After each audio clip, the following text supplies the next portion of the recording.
Hello everyone, welcome back. So in our previous video we talked about how we can create a remote branch, how we can associate that to our local repositories, and how we can perform few changes there in the remote and local branches. Here what we are going to talk about is we'll create a branch in the local repositories. For the creating a branch we have got two different ways. One is GIT branch name, whatever you want to give, and there is one more which is saying that git checkout -b branch name. So these are the two different options. We'll talk about more what is the difference between these two. Then we'll create we'll push the newly created branch into the remote repositories. For that we have got git push origin, again the branch name. This is what you have already talked about, you have already seen. We'll pull the changes from report to local, you have already seen that as well. You can add more files manually into your local, manually into your remote, and then do perform the changes that we did in the previous lecture. And we can also create a remote branch in remote repositories. We are going to pull that branch into our local repository.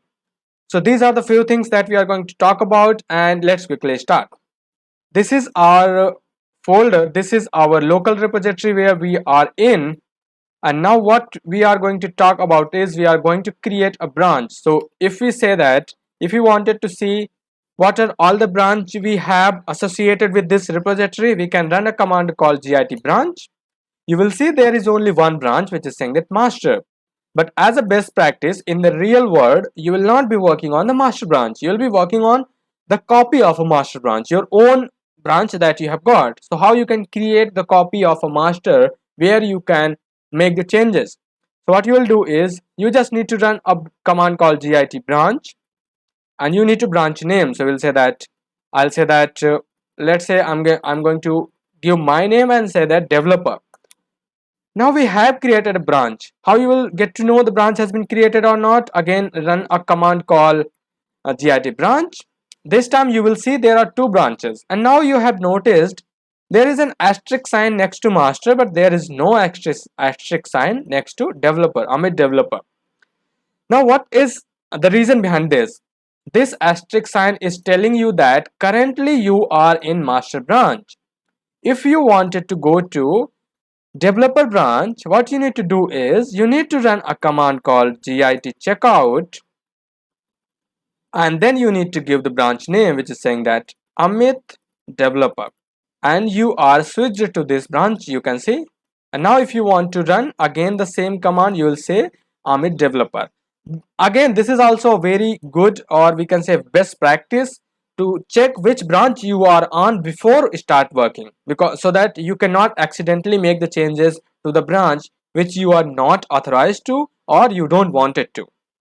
That is the one way to create a branch. Now there is the second way that you have seen over the PPT. We had a second way where we saying that git checkout -b, and let's say that Amit, I'll say that sit. This is again the sandbox name. Now what is the difference between this and this command? So this command only does created a branch out of a branch where you were in. This command is going to create a branch and immediately switch to that branch which you have created. So let's quickly see what will happen. Hit enter. Now you can see we have got switched to new branch Amit sit. Now if you run the branch called git branch, you will say now you are in the remote repository which is saying that Amit sit, and this is the folder structure here. This is the same folder structure. Why? Because we created Amit developer branch on top of master branch. That means whatever the data were in the master branch which came to developer, and then we created this sit branch on top of developer branch. That means whatever the data were in the developer, we got that inside our sit branch. Now suppose that I deleted few files over here. Let's quickly delete these few files. Okay, now we have deleted these files. Let's quickly run the command called git status. You will see here it is saying that I have deleted all these files. Now let's quickly do one thing. We are going to add these files. Git add dot, we'll say that git commit, provide a valid message. So we'll say that deleted unwanted file. and commit it. Okay, we'll say that git status, it will say that there is nothing. Now let's say that we wanted to check out to Amit developer branch. Notice on the right hand side, on the left hand side, your working directory structure. Hit enter. As soon as you switched, you can see the files. Now we are able to see the different set of files. The reason, because we are switched to a different branch which is known as Amit developer. That is what is the benefit of SCM, source control management, source version control management, that we all talked in our earlier lectures. So that is how now you can again like work on these files. You can make the changes. If you go to say that git checkout and you'll say that Amit SIT, you will notice here the structure is getting changed immediately, but your local system is having only one set of files at a time. That is also uh, kind of uh, we'll say that saving your space. That's what is happening. Next thing that we need to do is we need to pull these changes to your remote. So how you will do is you will say that git push origin. This time which branch you wanted to push? You wanted to push Amit SIT. Hit enter. So you have got a new branch created there in your SIT. If you go there, there will be a branch in the remote. So we'll go to remote branch. Here you see there is no branch. Let's quickly refresh this. And as soon as we'll refresh this, we'll see that there is a new branch called Amit SIT with the changes that we had made. Now, if you wanted to add a new file, you can just quickly add the file here. You just need to give some random text. This is just for the demo purpose. In the real life, you won't be doing this. You won't be creating files directory or like directly in your remote. So you'll just go there. You will say that git pull origin, and this time you will give the branch name which is SIT, and you will get that there is one addition into your file. If you go to the folder, you will say that there is a file. This is what you have added. So that's how you do create a new branch in your local. You do create a new branch into your remote, like you push the new branch to your remote. Now suppose that you wanted to create a new branch over here. So first thing that you need to do is you need to navigate to the branch from which branch you wanted to take the metadata.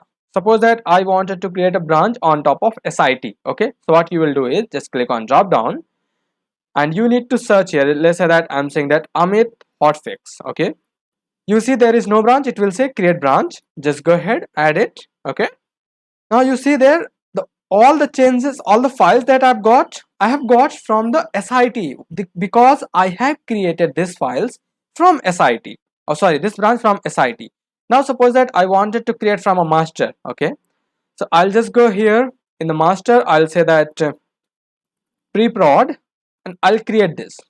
Okay, now what it will do is it will fetch all the data from the pre-prod. Okay, that's what you have got over here. So now what you need to do is, if you wanted to pull the data from this branch, how you will pull into your local repository. First thing you need to know in which branch, from which branch it has been created. We know it has been created from master. So we'll just quickly check out to master branch. Then we'll create a new branch here. We'll say that git checkout -b. You can say that pre-prod, and you also say that local because this is a local repo. So you just need to say this. Now what you will say is git pull origin. You'll say that pre-prod. Hit enter. What it will do is it is going to pull all the changes what were there in the pre-prod to your local pre-prod local branch. Now if you wanted to see how many branch you have, you can just quickly go there and you will be able to see all the branches by running a simple command called git branch. So that's how you work with the branching. You can create the branching, and we are going to talk about the branching strategy in the coming videos.